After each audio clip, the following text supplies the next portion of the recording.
Good evening and welcome to Gunner Short and Chakra News. This is a joint podcast coming to you from Chakra News and Gunner Short. Right. Having said that, the question before us is Iran trumping US or is the headline says it all, Iran trumps US. And to join me in this discussion is Sandeep Unnithan after a long time. And welcome back, Sandeep. You've been very busy with the India Today conclave. So Sure. first, give us an Yes, of idea of course. what you were doing there, and then we'll get to Trump. Absolutely. Good evening, General Shankar. Good evening to all our viewers. Thank you for being patient. It's been 2 weeks since we convened this joint podcast. And as General Shankar said that I've been busy. I've actually been all over television and our digital platforms. And of course, Chakra News, which is my primary channel. And I've actually been watching a lot of General Shankar's thing. His gunner shot has been firing non-stop. There have been non-stop artillery barrages. But but here, so we had a very interesting India Today conclave. I also consult with India Today. I'm a consultant there, and we had a very interesting conclave, which, as all of you who have seen it on television and on the digital platforms, it was a lot about the Iran war. You had both sides, of course. You had the US side, you had the Israeli side, and the Iranian side there. So a lot of in the middle of one of the most intense conflicts of the 21st century. And that's the reason we're here to talk to you all about that. And of course, who else but General Shankar to throw more light on the way ahead, where we are at this 15-day mark in the conflict, and what is the road ahead. That's what we're going to be discussing. Thank you once again for joining us. This is Sandeep Unnithan from New Delhi, General Shankar from Chennai, and to all of our viewers, wherever in the world you are, good evening, good afternoon, good morning. And with that, sir, let's start. Where are we? Yep. What is the situation on the ground 15 days after this conflict?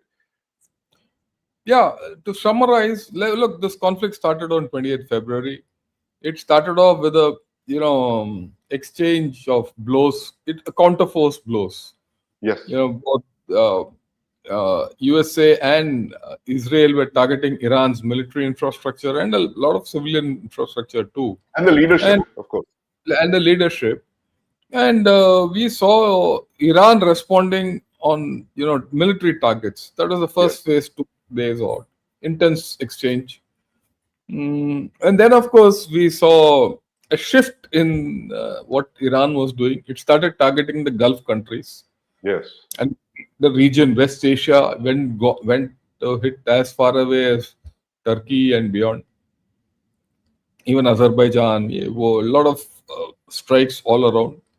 Right, it started hitting a lot of civilian infrastructure in the Gulf countries, and they've changed the game. To become a political game. We all know that USA wanted regime change. Here, there's a question of regime survival. But in the past 3 days, 4 days, Iran has changed the game again. Right. Surprisingly, in this whole story, America has the initiative being the first mover, but it is Iran which is changing the story. Right. That's the interesting part which I find in this campaign. Now they've zeroed down to the whole story is about oil. Hindi mein bole to tel ka khel hai ye pura. Tel ka khel. So General Shankar, very quickly, there are do tel ke khel hai. One is, of course, the one that you said, the Hindi one, oil, tel ka khel. Iran is playing the TEL, tail ka khel. That is transporter erector launcher ka khel. Launching missiles, ballistic missiles. And drones. So there are two tail ka khel here. Oh yeah. In the first one, America has, hit Iran quite hard. The number of launches from Iran are low. Yeah. Today, I think they've carried out the 54th wave of attacks. They call it a wave of attack, but that wave could be just 2 rockets, 3 rockets. They're launching ballistic, Sejil, I think the last one they're saying. Yeah, that's the one which they're showing in big. Solid fuel solid fuel one. Yes. So, well, they'll get hits. After all, you can't just stop a ballistic launcher always, right? And so they are getting hits and they're wounding, Israel and USA. Yeah. Let's not have doubts. Of course, they're taking tremendous punishment. Hmm. Whatever Iran does, maybe 10 times they're getting it back. Right. Okay, or whatever. So that there's no match in force to force Yeah. match is Yeah. not there. It's completely Yeah. outmatched. They're weakened. Their leadership doesn't exist. Their command and control is broken. Yeah. But they've gone into autonomous cells. They're operating independently. So there's a lot of Yeah. dissonance between the leadership and their people who are executing on ground. But the interesting thing, and I think from here on, that will be the story. The story is oil. Already, oil prices have gone beyond 100 Crossed a or hundred. Yes. across 100, and gas is a problem all over the world. So, and Iran has closed the Hormuz Strait. No ships are passing. They say ships can pass, but hardly any ships are passing. I think the only ships which they said can pass and have passed are the two Indian ships which have come. Two Indian gas Others ships. are, Yes. others are going either with transponder closed or they're taking risks. As far as USA is concerned, USA was also conscious of the fact that the whole story is about oil. And Yes. the only last straw with the last arrow with USA, a strategic arrow, is to get hold of Iran's oil. If Yeah. they can get hold of Iran's oil, then economically they can beat down Iran. Yeah. Right. And that's what the story is. It's like a revolving door phenomenon. One is Right. going for the Strait of Hormuz, he's not letting it go, and Yeah. other is going for the Kharg oil terminal Yeah. and Iran's oil assets. In the process, Dubai and UAE have been hit badly. And the way Iran has gone about it is they've hit UAE and Saudi Arabia in a manner that, and their ports, which is Fujairah and all that, in a Yeah. manner they're forcing the oil flow only through the Strait of Hormuz, which they blocked. They're giving no other Okay. escape route. Right. If you see, Fujairah is on the Gulf of Oman. There's this Oh. pipeline from Habshan to Fujairah, which Right. bypasses Hormuz. They started hitting Fujairah to oil. I wouldn't say Okay. to So they're oil. basically narrowing the thing. They're bringing Yeah, the thing back to back Hormuz. I didn't note Hormuz. that point. Yes. Yes. That's Right, a very and interesting. even I guess the next outlet for Saudi Arabia is the East-West pipeline, which comes from Yeah. Quraysh. It goes down to Yanbu, Yanbu. across the On the desert Red Sea. Yeah. on the Red Sea. So they might start targeting that. In fact, how see in this whole thing, interestingly, Saudi Arabia is the least affected of the Gulf countries in terms of oil revenues because that East-West pipeline Pipeline. is still Yeah. not fully loaded. They Right. still have capacity now, and if that Okay. capacity is taken up, Saudi Arabia will. I mean, like everyone here, there's going to be a problem, but it will not be that much for them. So Iran might start targeting that pipeline any day now. Right. Right. Right. Okay. So I think this is the story at this point of time. We know that one set of Marines in USS Tripoli are coming towards the Gulf from the Yeah. Indo-Pacific.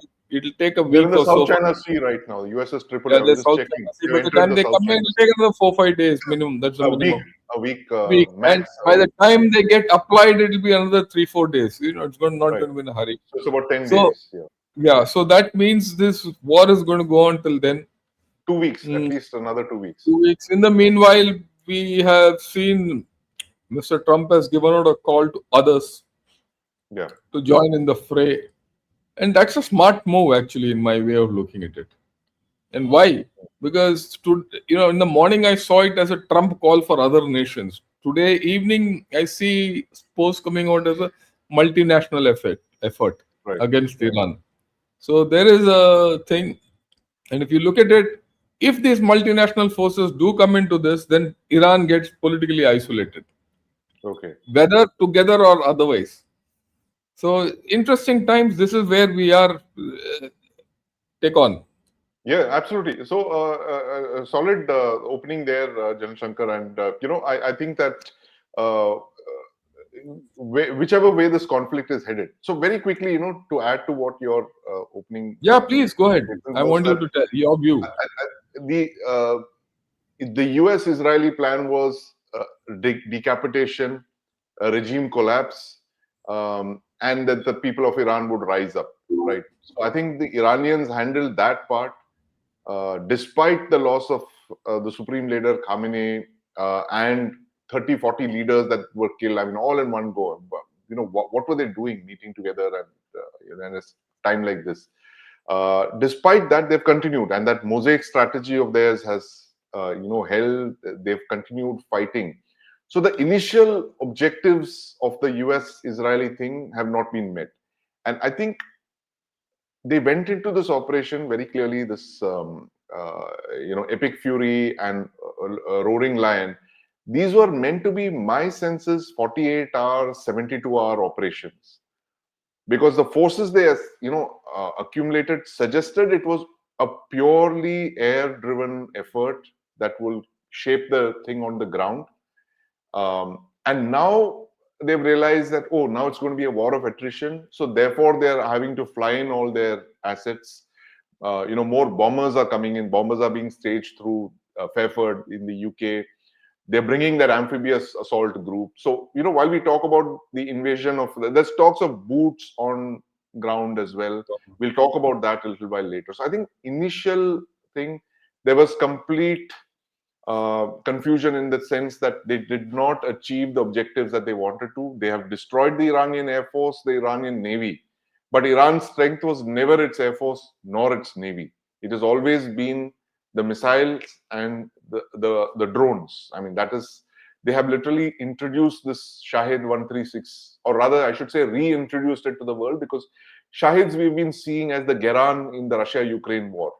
But because that war was, limited essentially to two countries, to Russia and the Ukraine, the world did not see it in that sense. But now, when Shahids are going all the way across the GCC belt, they've fired something like 2,000 of those Shahids. It's an incredible number, and it's actually a low figure judging by what has already been expended by the Russian Federation and Ukraine. But despite that, the the Iranians have woken the world up to the power of this $30,000 platform, and the cost asymmetry: $3 million interceptors versus $30,000 drones. That is there, of course. But so initially, I think there was a bit of a confusion. They did not anticipate that Iran would retaliate this way, and it would continue fighting for 2 weeks, which is what I think now we are seeing. Phase 2, phase 3, phase 4 coming in. They're decided to expand the conflict, and my sense is that they are trying to get Iran to expend all its missiles, and at the same time, simultaneously destroy all of their missile launch capabilities, particularly the launchers, targeting the missile cities, targeting the launchers, thereby bringing down their ability to target the GCC belts. Over to you, Shankar. Yeah, I agree with you completely. I think USA thought it will be a cakewalk, Yeah. but the walk was not over a cake. It was far from that. Over a And minefield, Iran, I would say. Yeah. and Iran has proved to be resilient. Yeah. Let's not have any doubts about it. But also, in a way, look at it from what Iran has suffered. That they don't have a leadership. Their economy will be shattered. Yeah. After all, their economy was shattered in the last May war itself, and now more punishment. They're going to be militarily weak. So, whichever way you look at it, whether Trump declares a victory or not, or whether there's a political victory for Iran, Iran will emerge from this very weak. And a weak Iran will generate its own instability in that area. All right, and we can discuss that till the cows come home. I have no doubts about that. Yeah, USA is also stuck. It's got into a bargain which it didn't bargain. Yeah. It didn't. Yeah.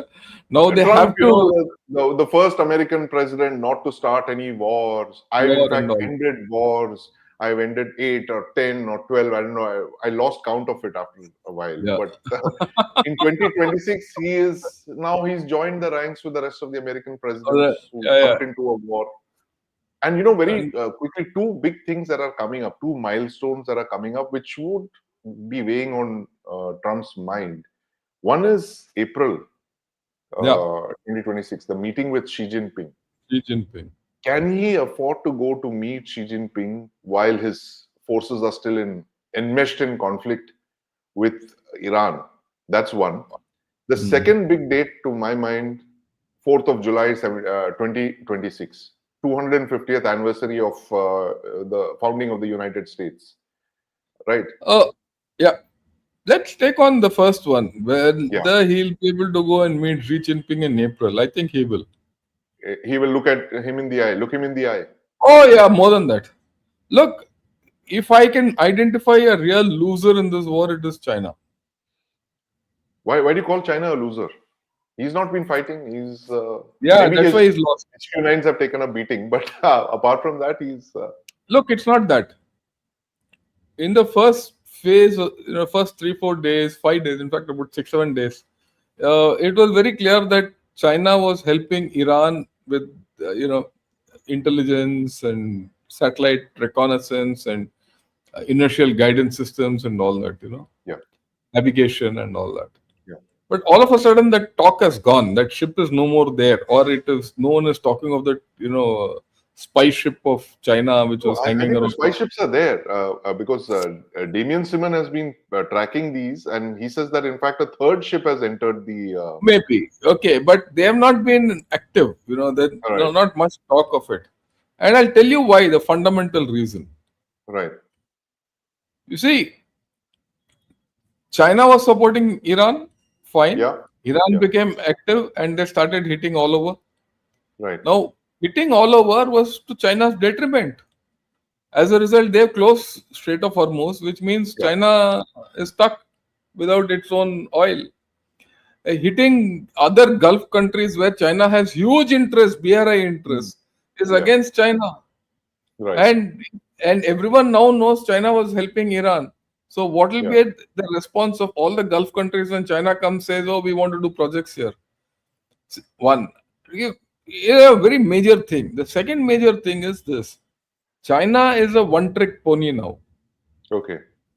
It has to export. If it doesn't export, it's gone. Please understand that. And its exports today to USA are gone. EU is also not interested in Chinese exports. You are not interested, the big buyers, right? The Middle East, which got money, is no more, will not have money now. All their economies will start contracting. Recovery mode. Why will they buy anything from China? Okay. I mean, they'll buy the basics, but there'll be a drop in their exports.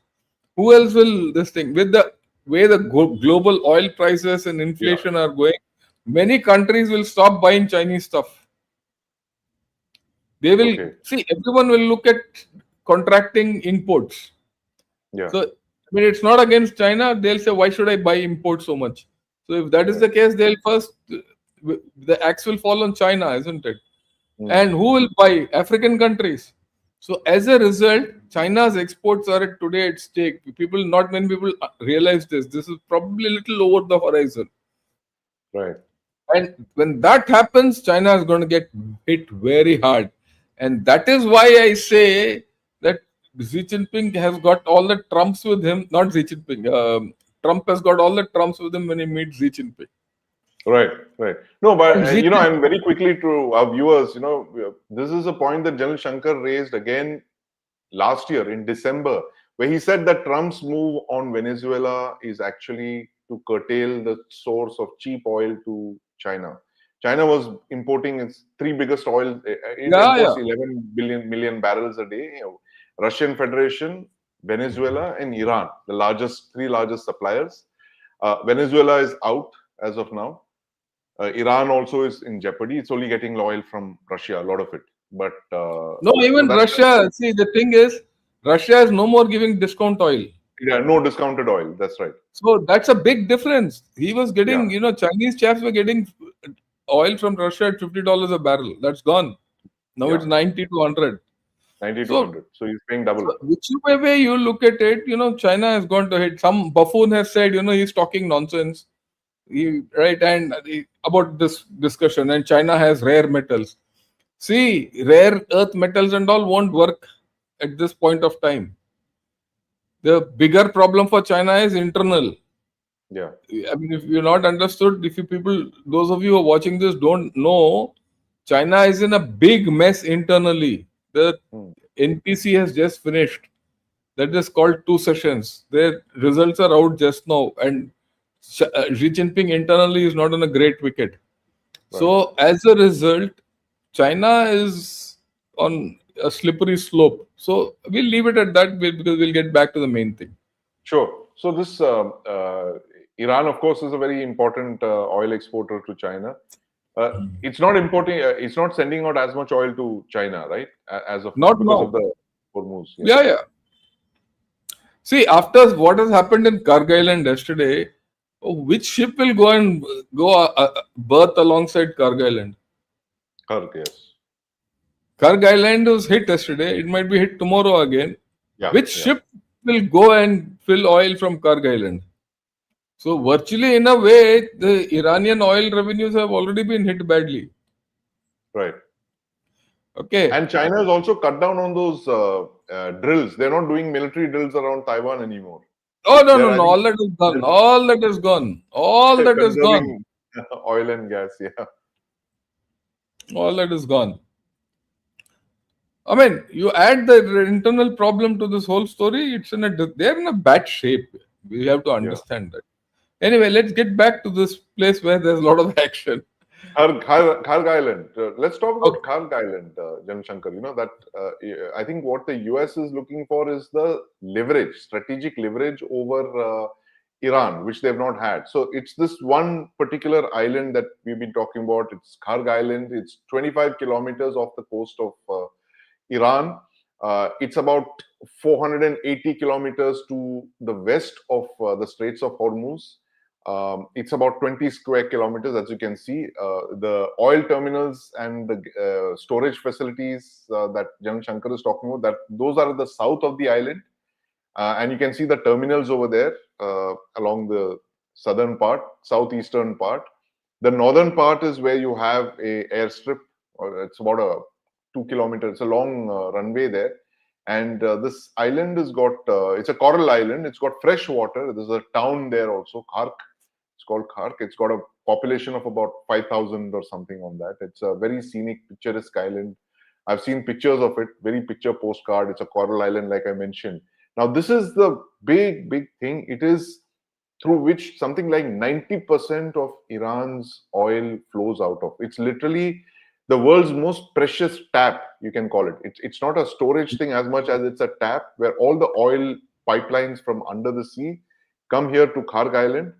And those of you who are old enough to remember this, during the Iran-Iraq War of 1980 to 88, this island was relentlessly targeted by the Iraqis. They flew multiple bombing missions, they attacked them, after which the Iranians put in a lot of defenses on this island. There's anti-missile, there's anti-aircraft batteries, guns, there's a IRGC naval base there. But the problem now is that with Iran's naval capabilities being crippled, something like 60 ships have been sunk, Iran's ability to resupply this island from the sea is in a problem. So my sense is that, and General Shankar, you can weigh in, you're the military man here. If the United States does a boots on ground operation, they could occupy this very quickly. And that is one reason I believe the Tripoli is headed towards the Persian Gulf. It's like we discussed, 7 days away.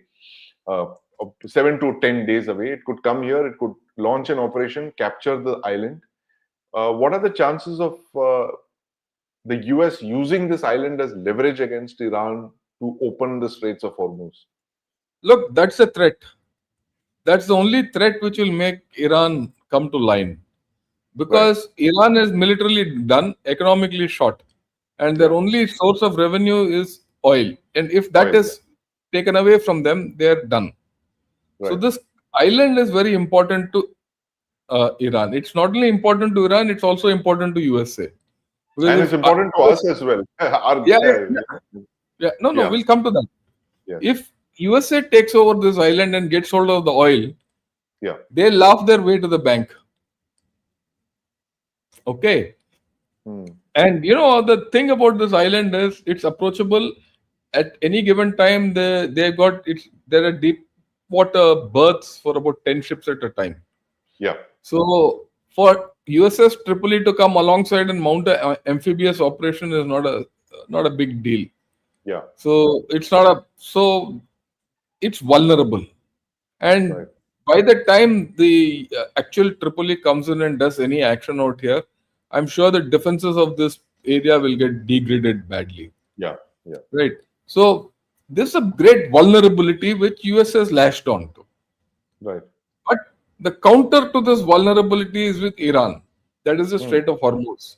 After all, Right. right, they have to sanitize that Strait of Hormuz for Tripoli to enter this area. Enter. Right. Okay. So they have to, which means that this will be a two-stage operation in which first secure the Strait of Hormuz. Yeah, And the Strait of Hormuz itself has a lot of islands, yeah. which, Some 40 islands or so yeah, total, right? okay. And they have to sanitize those islands and actually physically take them over. Okay. That part of boots on ground, I think US can do. And I would Right. say that even US can put a few boots on ground on the other side, on the north bank of Hormuz also. Okay. It's not out of question. The moment they put that, they'll draw people in, Right. Iranian forces in. And also there'll be a diversion, and they might even nudge Pakistan to do something.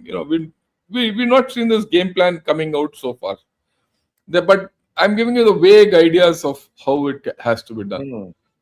And then when they're confident enough, then they'll push Tripoli and a few supporting ships through, and then take Kharg Island. Right. Right? Of course, there's another way of doing it. The other way of doing it is US has got enough forces on in the Gulf itself. They got GCC enough bases countries. there. Yeah, yeah. Yeah, 10,000 right. or so. 10 Yeah, yeah, 15,000 is what they're yeah. saying. They would have enough amphibious capability. Right. Right? They might show the Tripoli there and mount these marines, Yeah. and do a vertical From Kuwait, envelope. you mean? Kuwait and Iran. Yeah. Yeah, So or it'll be any like one an of air the land kind of yeah, air sea it's only operation. 50-60 kilometers, no, from there. It's Yeah. hardly any Yeah. distance. So they might Right. come from the top, a paradrop into this area and secure this island, and then with the Yeah. forces there thing. When this happens, the Iranians will be in a problem whether to react towards Kharg Island or to react towards the Strait of Hormuz. Yeah. So, and this will be limited boots on the ground. Right. It's not that 1 lakh boots on the ground to do an invasion and all that. No, This is this will about be what a brigade. This will be brigade plus. that's it. Hey, they've got Right. 2,500 one group of marines. So I'm sure they'll have about 3-4 groups in that, and they would be ready already for this. For all you know, this might happen without the Tripoli coming in also. So don't. I So that mean, you mean that Tripoli is actually a diversion? see, Tripoli might keep coming for Strait of Hormuz. So Yeah. before that itself, you might have a air launched operation, air insertion of marines with things like that. That's my sense also, because this little scenario that I wrote on Thursday for India Today, I'd done a short analysis of this thing where I said that the first phase will be the bombing of the military facilities on the island, which we believe has already been done. They will knock out all the anti-aircraft batteries, the radars, and the anti-ship missile batteries, Yeah. launch capabilities. They will leave all the infrastructure intact. The second phase will be a special forces raid from the air and from the sea, and they will capture the island. Then you will have the follow-on forces, the Marines and all that, coming in large numbers to get this thing. Yeah. That's the way I look at it. That will be first. You will have a few boots on the ground, then you will have a lot of them. And I think, and Iran, because like we discussed, they don't have the naval capability to resupply No, they this don't. island. All the defenders who are there on the island will be there. Yeah. At best, they will fire a few rockets there. That won't make much of a Drones. difference. They will attack with drones Yeah. and And ballistic missiles. even then, you see, the next thing is they will also be careful because it's their own facility which they're going to attack. Yeah. Okay. So how much they can't dislodge anyone from there. Iran doesn't have Right. the capability of dislodging anyone from Kharg once they get in, Yeah. right? And that will be a great victory for America. And as this is happening, the Iranians get destabilized. After all, we're going to looking at this whole story 4 to 5 days hence. So there'll Yeah. be more weakening of the Iranian military capability. So the Gulf of Hormuz might also fall. Okay. Okay. Okay, see, The there are Straits of two. Hormuz will open. You think? You're Yeah, saying? it'll Yeah. open. It'll Right. open up. So we'll see. This will happen. This will go on. When do you think Unless Iran loses the capability to launch missiles? Because right now we're being told that it's what 1,100 launchers is what they have. They have about what 3,000 ballistic missiles and about 100 launchers. So I think see, when that launch capability goes down, what's your timeline? automatically it will happen. But Yeah. I wouldn't count on that. I will still say Iran will retain some capability to fire. Iran will have the capability to launch drones. Iran will still have the capability of closing the Strait of Hormuz, Right. unless it is physically stopped from doing so. And Right. this is where I've been saying for the past 3 days, boots on ground will be required. Right. Right.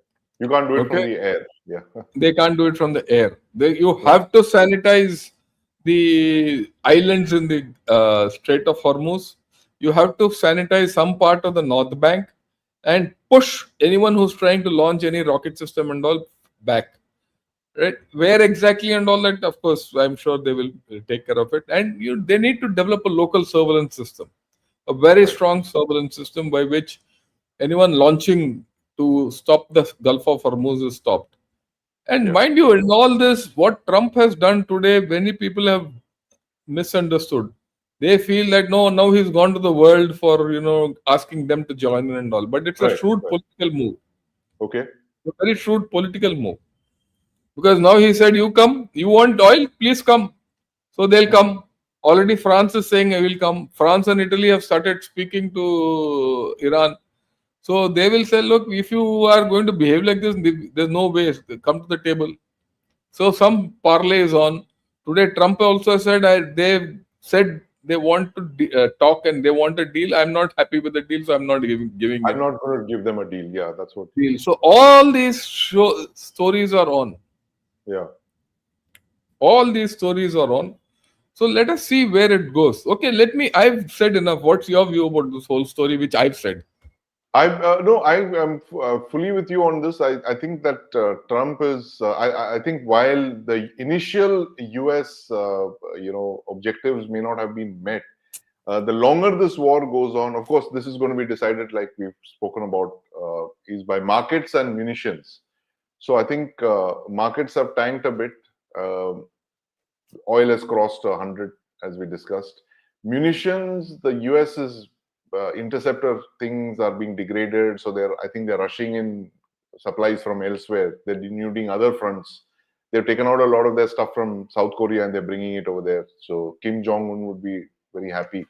But I think in the long run, if the US keeps up the pressure, I don't think the Iranians can continue indefinitely. I mean, I'm not saying the regime will collapse and all that, but to some extent, by what you've said, the US capabilities in once they enter the Straits of Hormuz, they start deploying boots on ground. Then we will see a very interesting phase of this conflict where they are trying to get those big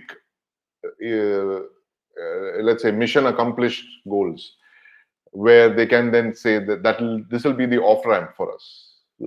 So it won't be just assassinating the supreme leader. It is actually capturing Iran's most valuable island or Territory. oil infrastructure Most park, which valuable is territory or resource. yes, or resource, or to say then that okay, now I'm ready to negotiate. I have Kharg, I have these islands, I have captured all of this. Now I will force you to open the thing, or force you not to sell oil to whatever. That's And what not this only whole oil, thing. they'll also talk of nuclear fuel, which is there. Yeah. You see, that is something we have lost sight of, the nuclear Oh yeah, fuel, the 440 kgs of highly enriched uranium. highly enriched fuel. So all that is there. So Yeah. all these issues are in the thing. I go with you. Okay, Yeah. let me So now again, very change. quick, sorry to interrupt you, Yeah, Shankar. go Very ahead, go quickly, ahead, go ahead, go ahead, go ahead, go ahead. just 30 seconds. The four discussion points at the beginning of the talks with Iran were, we must list those because these will now come up in the Yeah, off-ramp talks. The first one was the nuclear capability to be capped. The second one was to hand over all the fuel you have enriched, that's 440 kgs of 60% HEU uranium.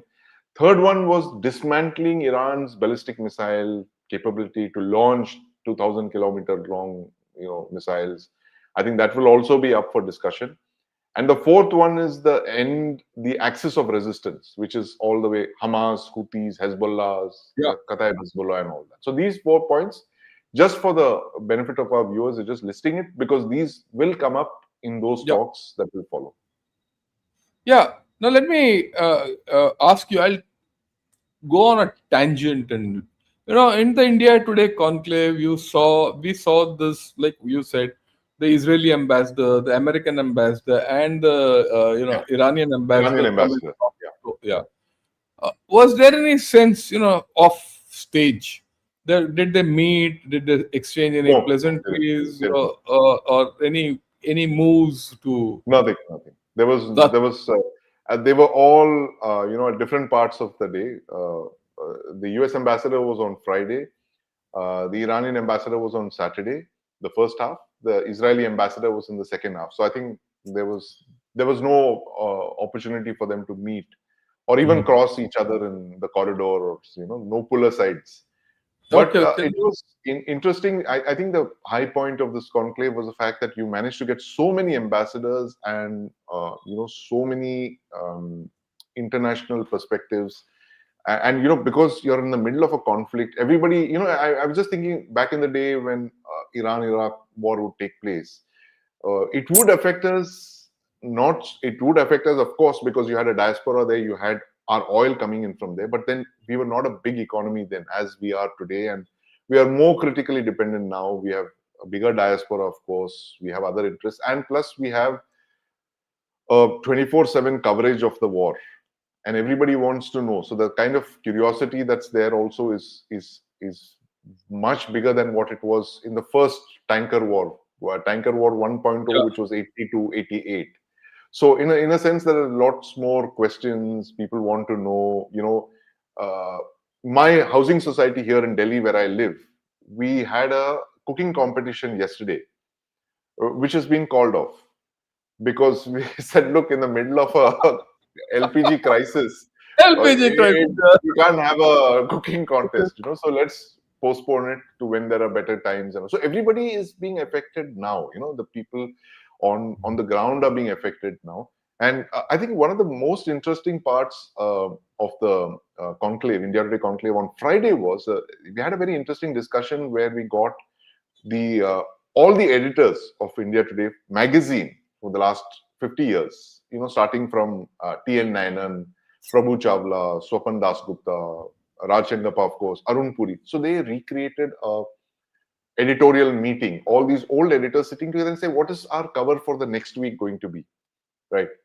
So I think there were different perspectives, and I think the consensus was that we want a story from inside Iran, like what is going on in Tehran, what are the Iranian people thinking, and all that. But I think the one big thing that I would add to that discussion is the fact that no one spoke about the USA, right? Because I think this is the first time in the 21st century that US infrastructure is being targeted this way. Yep. uh, and people are, Saddam did that to some extent in the first Gulf War, where he targeted a few bases and Yeah, his that was initial. missiles were not, Jan Feb, he fired about what 80 odd Scud missiles. Some fell here and there, and Saudi Arabia and Israel were his targets. But Iran has done that on a far bigger scale. I mean, Yeah, there's a reason Saddam for it. launched 80, and Iran has launched over in one night. They've launched 800 projectiles. So Look, there's a reason for it. I mean, you have to understand. I think here, because there's no threat on ground, Right. Iran could do what it wanted to do. Okay. Okay. That's an There's no threat important. on ground. Whereas, Saddam was fighting on his soil, he's fighting for survival. There was a Right. full-fledged invasion. In this, Right. you have already told them we're not going to come. So he's Right. hidden all his launchers, he's bringing them out one by one and Disperse firing. them. Yeah. Right. Disperse them. Right. And he's dispersed them in places which you don't know. It's a big country, Yeah. right? So how much can that brings us to the next thing. Despite satellites and technology, yeah, Yeah. all that, they have hidden everything. No amount of surveillance will stop the opponent from doing what he has to do. So Right. that's what Iran has done. Yeah. Okay. So I'm not surprised at the outcome of this. I knew from day one Right. that they'll get hit.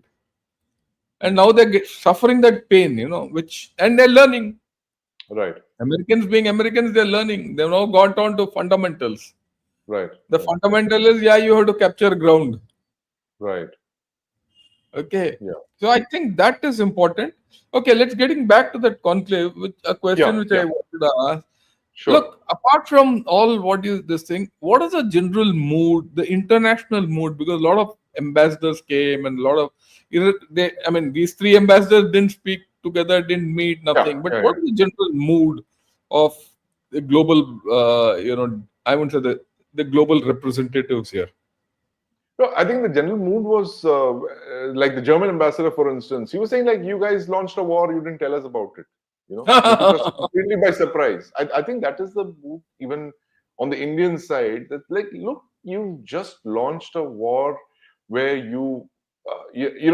2003, the war was based on faulty intelligence, or it was possibly designed to be that way. That it was fake news. That whole thing of Saddam having WMDs, Colin Yeah, Powell going to the US and waving that little bottle, if you remember, that ricin, that they have this biological this thing and all that nonsense. And this one happened to be on this thing that Iran is launching missiles that is going to target the thing. Therefore, this was a retaliatory kind of thing. And willy nilly, you have taken the whole world into this thing because you didn't anticipate that Iran will now fire at all the GCC countries. They are targeting. I mean, Dubai. It's very sad. We met.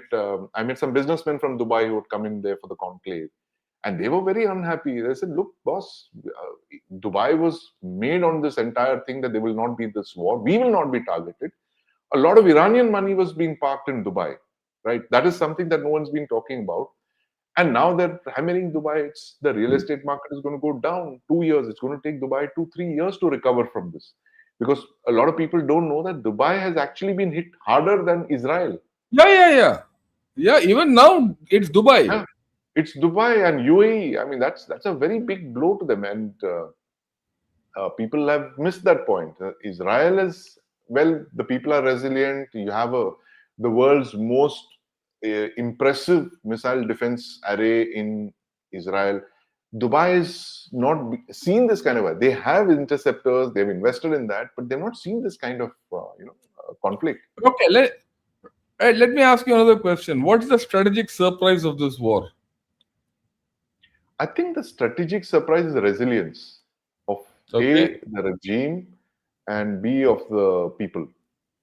okay, Uh, I think that is the one big thing. See, I think when you underestimate, people make a lot of assumptions based on missile numbers and capabilities and what you.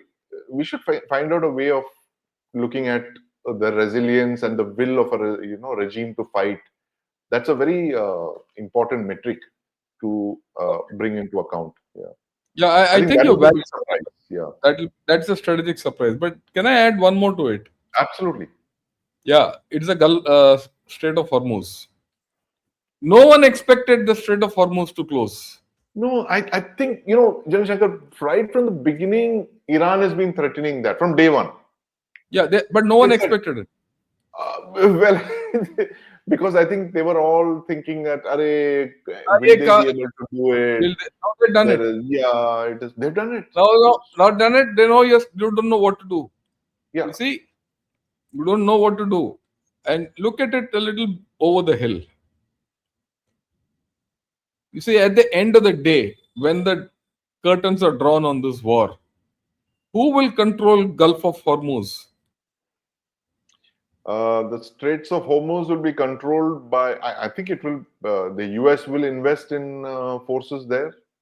Where Uh, okay, if the US has to invest and put control the Strait of Hormuz, yeah. will that happen from Iran soil?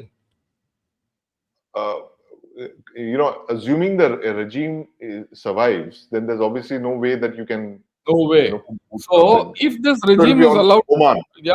So this is the strategic surprise I'm coming to. right? If the regime is allowed to surprise, Iran will always have a handle on closing the Strait of Hormuz anytime in the future. Right. If that is not taken care of, the rest of the world has lost. So, okay, Just think. I'm now giving you something completely so far no one has spoken of it. I'm talking of it.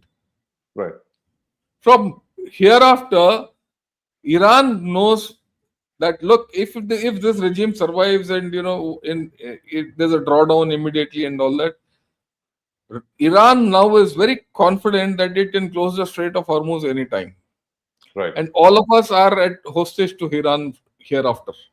Yes. Do you get out of it? How do you get out of it? So If you countries will don't then get do out this. of Yeah, it, let me give you take it further. If you don't get out of it, you have to defeat Iran militarily. yeah, I mean, this is a strategic surprise which we are faced with today. You don't know right, what to do next, right, right. right? So Iran, even if it loses, it will win. If today Iran loses, says, "Okay, I've lost. I'll come to all your deals," Iran will still win because it has control over Strait of Hormuz. Right. But then I think all the countries, and this is not a 1 year project or a 2 year project, countries will invest in moving away from the Straits of Hormuz, build up Plan B and Plan C. Yeah, the Plan B and Plan C is IMEC. IMEC and IMEC to and go, pipelines. yes, See, there are only and two go via things the out Red Sea. Yeah. of IMEC and pipelines out of the Red Sea, and that will take Yes. 10 years, 10 years. So right? those are And long-term plans, and long-term that's plan. But till then, yeah, Iran still has handle. yeah, Okay. So this is a major thing. Iran will still have a say in world affairs, global thing. So I mean, I just thought I'll put it across. This is the point yeah, which I've been absolutely. No, it's an thinking important of, point. And right? we haven't seen the Houthis yet at the Bab el Mandab, which is the other Probably. choke point. Yeah. So the Iranians have So three. There are yeah. three choke points. The Iranians control two. Well, it's the. I'll put it this way. Everyone did expect Iran to show a lot of spine and Yeah. stand up. We didn't Yeah. expect them to stand up so well. That's a strategic surprise. Yes. Right. But Yeah. equally, this is the one which is coming. Everyone talked of, oh, they've hidden the nuclear stuff and the regime change. Yeah, oh, that's the expected thing. But this is the hidden issue which is now coming up. It's been playing in my mind from evening. Okay. You know, uh, and as far as Iran has agency on the Strait of Hormuz, it will always have it's that's the importance of Iran. You can never wish it away. Yeah. Yeah. As long as And it, Iran stays, the regime stays. They yeah, have some residual military yeah, and they'll build it back. capabilities, capacities. They will come back. They'll spring back. They'll spring back, and this strait will give them that strength to come back. Because I'm Right. sure in days to come, this will gain traction with their minds, and that's Yeah. why they've switched to the Strait of Hormuz and closed the oil story so fast, Right. right? And of course, we'll see how.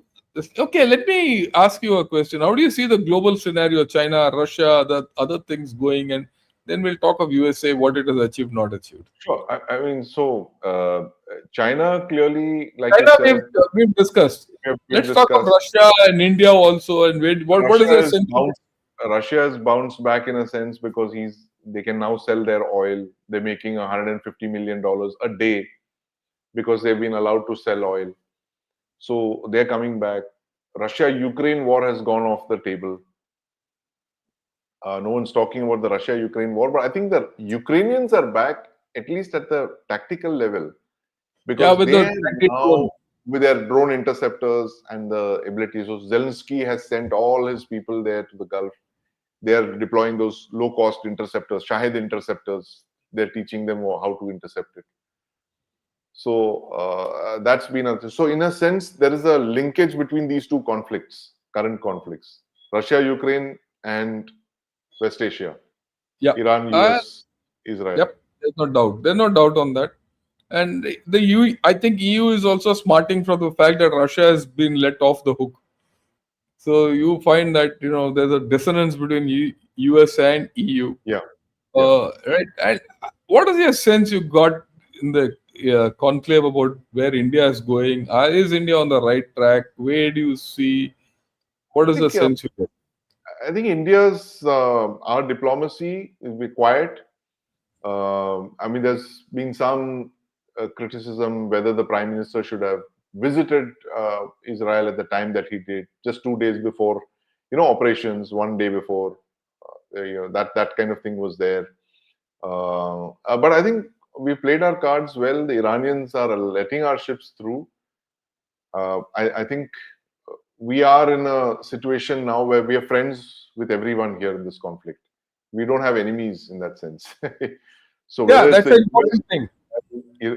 Iran, I think we're friends with everyone, and in that respect, I think our investments have paid. So there are people who are saying that, oh, we should have taken a more aggressive stance when the What for? US ship had torpedoed the Iranian submarine, the US submarine had torpedoed the Iranian ship. Well, that's the US would have targeted them wherever the Iranian ship Yeah, was. I mean, yeah, yeah, gone yeah. to Africa for an exercise and come back, they would have targeted them there. It just so happened that it was their misfortune that it was here, it was coming back home. And if you ask me, the captain should never have even sailed out towards Iran. He should have immediately pulled into some Indian port. No, I believe he was told, don't go back, you stay in Visakhapatnam. Yes, he There should were have just three stayed. ships, all three ships were given the chance of staying back there. Yeah, but why did he have to charge into the battle, and knowing it's such an unequal fight, because you Yeah. don't realize that Navy is, see, it's once you have a Navy in the thing, which is the most powerful Navy the world has ever seen, which can destroy your ships at the flick of a button, they don't even have to feel. It's like shooting fish in a barrel for the US. Yeah, yeah, yeah. The Iranians never had a chance. So anything on the surface now is being, freely targeted.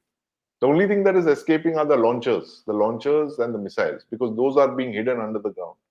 You can't hide ships underground, unfortunately. So that's the that's the thing, and Iran will not have a navy. It will not have a air force. It will be a very unique thing where a country of its size, you can imagine, country the size of Iraq and Afghanistan together is like Afghanistan. It doesn't have an air force. It doesn't have a navy. So Yeah, but well, the things are different. Only thing is Iran has a capability of bouncing back. yeah. So we'll because of its Sure. oil and But the fundamentally sanctions things are, will continue. No? The other thing is that even if the regime survives, it yeah, will sanctions will continue. The sanctions will continue. That what has been going on for 47 years, that is not going yeah, to be lifted in a hurry. yep, So that thing, it will be difficult for them in that sense. They have oil. I mean, but here is a case of oil becoming a resource curse of a different nature. yep. So we've covered a lot of things. Can we take Yes, some questions, or unless absolutely. you Yes. right, No, unless you please. feel We have okay, well covered let's the. take main things. So first, Jignesh Shukla says is Pak playing a double game on CPC, giving Iran drones, China oil, and letting US fly out of air bases. If so, what can be done strategically for us? You think Pak is playing a double game? Pak always plays a double game. Yeah, it's always. Sure. It is available for sale to the highest bidder. So Highest bidder. So there's nothing much in that story. yeah, Right. But look, Pak is stuck. I will talk of Pak tomorrow or day after. I've already done. Park is like there's a cartoon which is going around in social media. it's unfortunately The very dog, vulgar. Yeah, all the, it's being where the pulled dog in is multiple uh, directions. Yeah. multiple directions. Okay, so Park is in a bad shape. They really can't do anything. And if Yeah. you read their own analysis. I'm not. You forget about all these cartoons and all. You read their analysis. And today I was reading. They're in a very bad shape. And for all viewers, join in tomorrow morning in the update. I'm going to cover Park as a separate story because we can never take our eyes off Park. You can take your eyes Yeah. off China, but you can't take your eyes off Park. Park, yeah. Okay. Yeah. But Okay. what's your? You think that Park will come in if the boots on ground is option is Look, they exercised? say if push comes to shove, they're very clear they have to side with Arabia, Saudi Arabia. Saudi They don't have Arabia, a okay. choice. Right. They don't have a choice. Hmm. Okay, they can hedge, and they also know if their arms are twisted, they have to act. Right. Which means Okay, send in forces, whatever, disguise. whatever. Yeah, whatever. Okay, but that's how it is. Okay, General Sir Sandeep ji, Russia, Ukraine, US, Iran, India, Afghanistan, Pak, the kind of wars going now. I have one simple question: what is the definition of victory these days? Good question. Yeah, you see, let me put that in context, then you answer. See, gone are the days when, like in Bangladesh, you went, you surrounded the thing, you got a Yeah. surrender, and then you declared victory and you made a state, and that kind of victory is over. You know, that kind of a story is over today. And today is a day in age of non-contact warfare, violent, indeterminate times, and hardened positions, ideological positions. We are talking of all these ideological positions, Yeah. right? And things are not going to get over. In this kind of a thing, the notion of victory itself is, uh, kind of hazy. Yeah. And ultimately, it's not military victory which counts. How much political mileage you'll get at the end of the day is what counts. And largely these days, irrespective of the fact whether you got political mileage or not out of this whole story, then global narratives also, spin your story to say whether you got a victory or not. So there are a lot of factors in this whole story. So I think the whole story idea of victory in a war is sort of hazy, and Yeah. it's up to what the nation feels internally, whether and the people of the nation feel satisfied with what their government and their military has done. That's the real victory. Yeah. Your view on this? Absolutely. No, to just to add to what you said, General Shankar, that if you look at it, I'm only looking at the 21st century now. The two victories that we've seen in the 21st century are the US invasion of Iraq. I'm not going into the ethical dimension of that. Yeah, yeah, yeah, yeah. But, unjust. It's a completely unjustified war, right? They had no business invading Iraq. The It was a mission accomplished bumper sticker and all that Bush held up. It was a war because Saddam Hussein's forces were routed on the field. The regime was toppled. Saddam Hussein was captured. He was executed. So, in that sense, it was a military victory. And just 2 years prior to that, you had Afghanistan, which Uh, had sheltered the Al Qaeda. The regime was attacked, and with very minimal forces, special forces, and Northern Alliance, the Taliban were routed and they were chased out of Afghanistan, Kabul. Right. So, in that sense, in 2 years, you had two victories for the United States. Right. But then, when you look at it, were these enduring victories, or what happened in Afghanistan?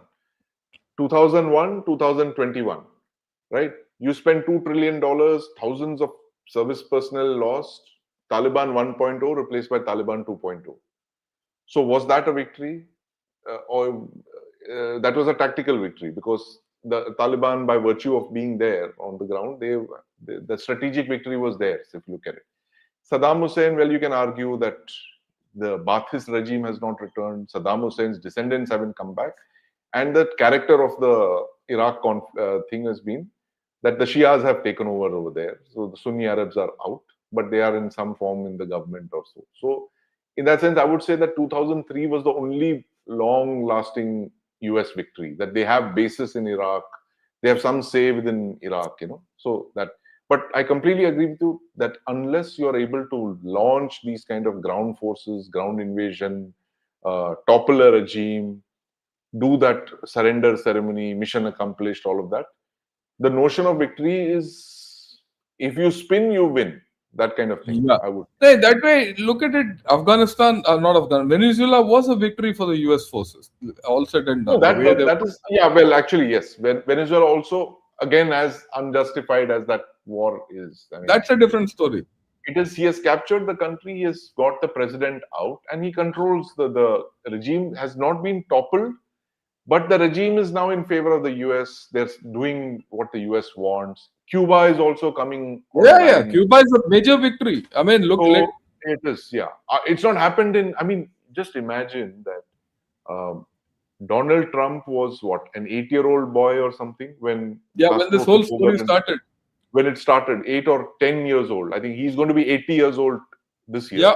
Donald Trump. And that's how long the Castro regime has been in power in Cuba. And today, for the first time, they're saying we are ready to talk to you because they are under a blockade. It's not happened before, and they are very Look, weak. and yeah, and that, I mean, that's a full credit to USA, whether we liked it or Yeah, not. The fact that they have made Cuba bow down to them. yeah, And with that, the last bastion of communism in yeah. that area is gone. Is I close to mean, collapse. Yes. yeah, this is another factor which I thought I'll put across to everyone. You see, China was supposed to be the fount of communism Yeah, globally, and for China, Cuba was a very major, bastion of communism. Outboard, yeah, whatever you call it, that's gone. There's no communism left except China and in Vietnam. yeah. See the beating which China has taken ideologically. It's a great ideological failure. Cuba falling to USA. I mean, in this entire story about all this which is happening, Mm. Iraq, Iran, and all that, we've forgotten one thing. The Cuba just said, "Say, I'm hands up. I put up the white flag after Yeah. 70 years," and we missed Canal, it. yeah. Yes. You Yeah. missed it, right? And it's not a mean achievement. Which Yeah. and Chinese say fighting without win. What winning without fighting? Hasn't Winning, this yeah. chap done it yet? Yeah, he has. So, in a sense, that Monroe Doctrine, or whatever they call it, the Donroe Doctrine, which is the It's Trump working, this thing, it seems to be working. Yeah, working. they've Whether you like it or not, it's worked.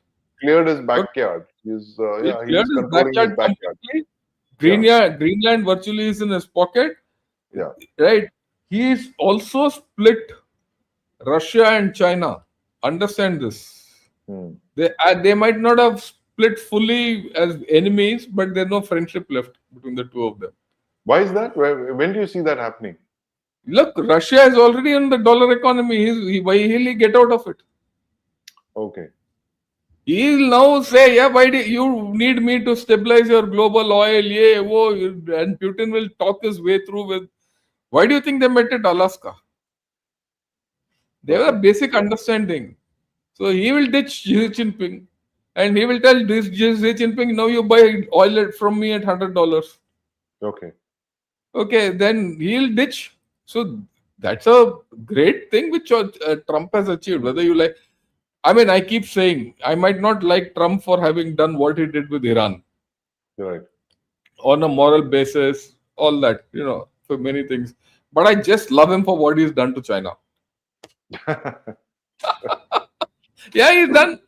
He's done everything for you. Okay, Yeah. he's running the ball with you. So that's how it is. Right. Right. Okay, let's take the next question. You okay with this? We'll go ahead. Yes. Yes. Please. Please. Yeah, next, Varga, thanks for becoming a YouTube member. Favin, also thanks a lot for your super sticker. Yeah, in the morning you did make a remark and I did respond. I know you've been coming, but please understand for everyone. When you go to different YouTube channels and when you hear different, authors speaking and talking and writing about any event like this, you will get different opinions. Hmm. On that, I have no doubt. And a lot of people will have different opinions from me because I think differently. I'll be very honest with you. And ask Sandeep. Sandeep has all known me for long. He knows that I think differently, Yeah. right? But generally, I'm right. So I go, and my, I'm not. It's not as if one is doing something great. I just go by first principles. Take one to the other, and everything falls in place.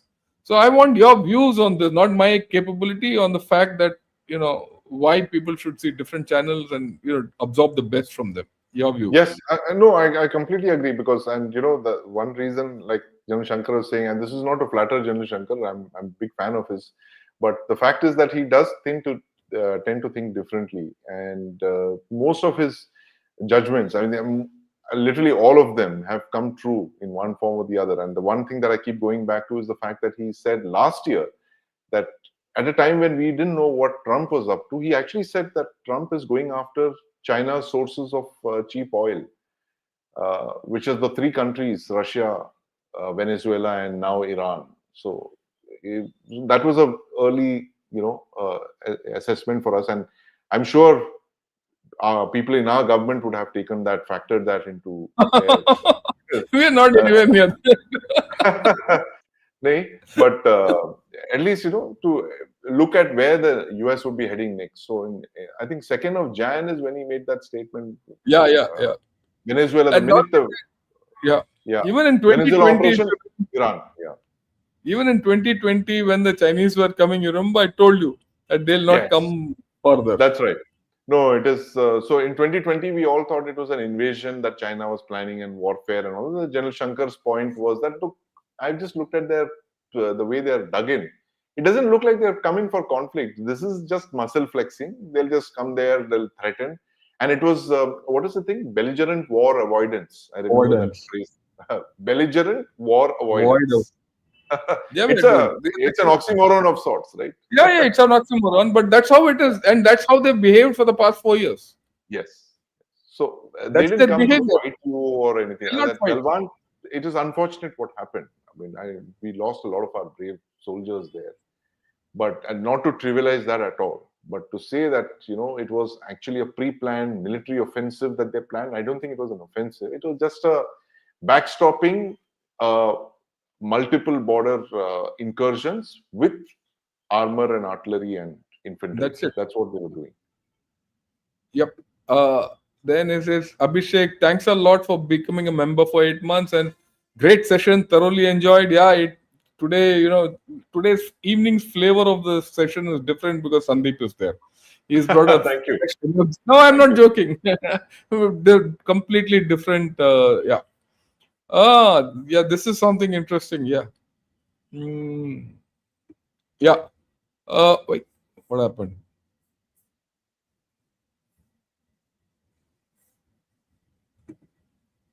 Yeah, ask no public appearances or statements by Asim Munir. Why? What do you think the deceiver's next move will be? Your view? I think he's, that. Now, okay, this is another prediction that General Shankar made last year. Is that when Munir went around promising everything to everyone, and I think your assessment at that time was that sooner or later he will have to pay the bills, right? Yeah, now he's paying the bill. Now people are calling, where are you, Munir? Where are you? Wait. Saudi Arabia is calling him. US is calling him. ऐसा Maybe even नहीं. Israel is calling him. नहीं साहब busy है, साहब bathroom में है, साहब नहाने गया है, साहब कुत्ता घुमा रहे हैं. In the good old days, if Yeah. you went to a hotel in Chennai and you had idlis, dosas, and all that, and you didn't have money to pay, people would say, "Acha, take you come and wash utensils out here now." So that's all.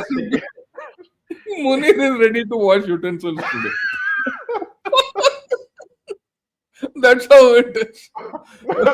Munir is checking out the kitchens in all the hotels. Which is a better place to wash the dishes. Wash utensils. That's पैसा it. नहीं है ये सब करने के लिए. Yeah. क्यों गया था मैं? And Taliban launched an attack on his jet. उसका jet बच गया. Second hand jet जो उसने खरीदा था. No, he's going to have a lot of problems. We'll talk of Pakistan tomorrow. Yeah. And we'll talk what Pakistanis talk. You see, it's nice to say what we feel about Pakistan. We need to understand what Pakistanis think of themselves. And it's pretty drastic these days. Okay, the map of West Asia going to change. What will happen to US midterms? Your take on it? Map of West Asia is not going to Not change, going to but I think there will be some realignments in the sense that that the rupture between GCC and Iran. I think the GCC feels very betrayed by what the Iranians did to them. Uh, and the perception of US invincibility, it's been there are cracks in that edifice that have appeared. The US having 19 bases there. The Iranian ambassador again repeating what he said at the conclave, India Today conclave yesterday. He says that there are 19 US bases there. They're all meant to. Why are they? What are they doing there? They're all pointed at Iran. So therefore, we are attacking them. Now, the GCC is being caught in the middle of these two warring, fight. They're like the grass, literally. If you can, two elephants are fighting, one big elephant the and one grass small gets elephant. The trampled. grass is getting trampled. The grass is saying, boss, what have I done? I'm getting screwed. So there will be a lot of realignments there. I think there will be a massive investment in military capabilities. Some things that we discussed, they will try and figure out other ways to reroute their oil and gas out of the Straits of Hormuz, maybe via Oman or something. Oman then becomes more attractive. And the one person that we haven't discussed, maybe at some future point we will, General Abdel Fattah al-Sisi. Yeah, Egypt. Egypt But is, Suez but suddenly becomes important. but then if the IMEC comes through, it will go out of equation. Yeah, well, I think it's WIP, work in progress. It'll take 5, 6, 7 years, and by And then Egypt I don't think so. My view is it's going to come faster than that. There's faster no than 5 choice. years. See, there's no choice. Now, we've realized the situation in Hormuz. You realize the situation in Red Sea. You have to cut through the peninsula. You have no choice. And Right, everyone then gets a lifeline out. right, and not depend only on the Straits of Hormuz. Yeah, on the Straits of Hormuz. So everyone will want this IMEC. That's Yeah. the way I look at it. Let's see What's how the it sense on goes. the US midterms, John Shankar? So you think it will be Yeah, Trump all the way? see, the point is it depends on the outcome of this, how it Yeah. goes. And Will he get a win how out this, of this? yeah, very interestingly, when this whole war started, a lot of people in USA were not convinced about it. Just that 1 week, there's a shift towards Trump. More people are with Trump. And for that, you have to understand, more than China. You see, the China-America relationship has been one of uh, more of friendship than enmity, more Right. of competition than what it's more competition than enmity and conflict. Yeah. Yeah. And that's how it is. After all, you go back into the times, the Chinese labor was used to build the San Francisco Railroad. Yeah. Like they have 19th they have century. they have a history. Even the way Mao was also helped by US. Hmm. The US was the one which made China what it is today. Yeah. US helped the nationalists before this. US helped. Yeah. You go back in time also. So US China have a relationship which is deep, and it's Right. not conflicted. It's not a relationship of conflict. Right. Whereas Iran and USA have a relationship of conflict going back from the time in 1953 when Mossadegh Mossadegh, uh, yeah. Overthrown. was overthrown and He was the assassinated. first successful operation of the CIA. CIA. So right. The regime Plus change in the Iran. whole lot of things, Iran-Iraq war. Then you had the Gulf War. Then shooting down of aircraft. That Beirut bombing of the Yeah. U.S. embassy. People losing. There's been deep enmity between these two countries. Right. So to that extent, whatever is happening with Iran, in India, we might not understand the depth of this relationship or the depth of the feeling between USA and Iran. But people understand. And Hmm. that's why I see the graph shifting towards Trump. Notwithstanding what Democrats, what these left-leaning newspapers talk, people on ground are leaning towards Trump. And if Trump gets partial victory, he's through. That's my way. I might be wrong completely. I mean, Yeah. I might be wrong. Okay. That's how it is. Then he says, Tech CA, thank you both. hope to see Sandeep more often. Yeah, every Thank you. Saturday we'll be here. Thank you. Every This Saturday, Saturday we'll be back. Yeah. yeah, next Saturday onwards. Every week, Saturday morning, we'll talk at 9 o'clock. Yeah. If it doesn't happen, then it'll be on Sunday like this. Either we Yes. tried to do it in the morning, we couldn't, so now we're doing it. Okay. Then Thought Provocator says victors, losers may be different from those fighting. Yep, I agree with him. Your views, and then we'll close it. Yeah. Victors, losers may be different from the. You're talking of the present conflict. No, any conflict, people who have lost also have won. Like Vietnam, the militarily they lost, Yeah. but actually So in this case, if you look at it, with Iran, I mean, Iran has to just keep fighting, and it's a win for them. yeah, it's a win for them. The regime has survived. They have survived the overthrow of the assassination of the supreme leader. They've continued fighting for 15 days, and if they continue, there is some kind of a off ramp. Then they have won. I mean, if you look at it Yep. that way, and the U.S., despite its $1 trillion this thing military budget, they've not been able to impose a victory, a decisive victory, or a regime change in that sense. So in that sense, Iran has won on a bigger scale than the US has. Yeah, that's it. So Yeah. I think we've had a great session today, putting everything in a wrap. Your final comments, and then we'll close it. Absolutely. No, so it's a great thing, and we've just looked at we've picked up some of the threads looking forward what's going to happen in the next week. Kharg Island, of course, is one that we've covered, but the fact is that they are heading towards some kind of an off ramp.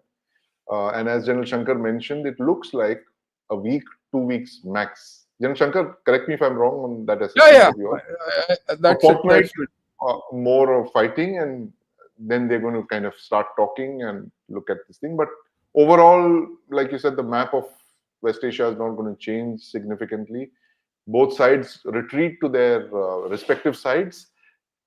And this is the worst part of conflict here in West Asia, that there will be another round of conflict at some point in the Sooner than not later. in the future. Yeah, it always happens. It's a cycle of conflict, and I can almost see that happening.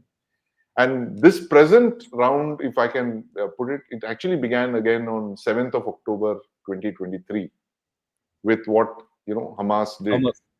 with Israeli civilians. Then Israel went into the Gaza, and then the conflict widened. Then they came directly into conflict with Iran.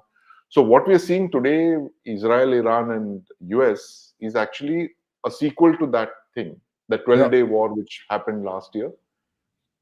And it's a resurgence of that. And if there's a stalemate in this round of conflict, the regime does not fall, things go on as before, then you're going to look at a resurgence of the thing a few years down the line. Again, they will come with newer weapons. The Americans will say, now we have better Shahids than the Iranians, and we have got better ballistic missiles. The Iranians will come back with something. I mean, it's a vicious trap. But closing comments is that for everyone who said that, India, look at our problems compared to the rest of the world. I mean, we're in a far better place, I think. Our economy is not been affected very significantly by this. And I think we are in a good place. And I think we should try and keep it that way, because there can be no, economic growth without stability and peace and stability of the kind that we are seeing. And with that, I think, Jan Shankar, I think we can wrap up. Thank you very much for all of you for tuning in and listening to us. And we'll be back as promised on this Saturday, 6 days from now. Hopefully, there will be an update. I hope that there is going to be an off ramp, and this endless fighting ends, and we see some kind of an off ramp and some talks. There is a halt to this fighting, and we can get on with life as usual. Yeah. With this, thanks a lot for everyone who have attended. Thanks, Sandeep, for coming. Not missing this week. If not, we couldn't do it on Saturday. We've done it now. And we've got a lot of information from you on what went on in the India Today conclave. You were great on that. I saw that. Thank you, sir. Yeah. And all of you who are watching this podcast, Get back tomorrow morning, either between 9 or 10, 9, 9:30, 10. We'll have day 16 update. Today's day Great. 16. I'll give the update tomorrow. Till then, have a great day and enjoy, and Jai Hind to all of you.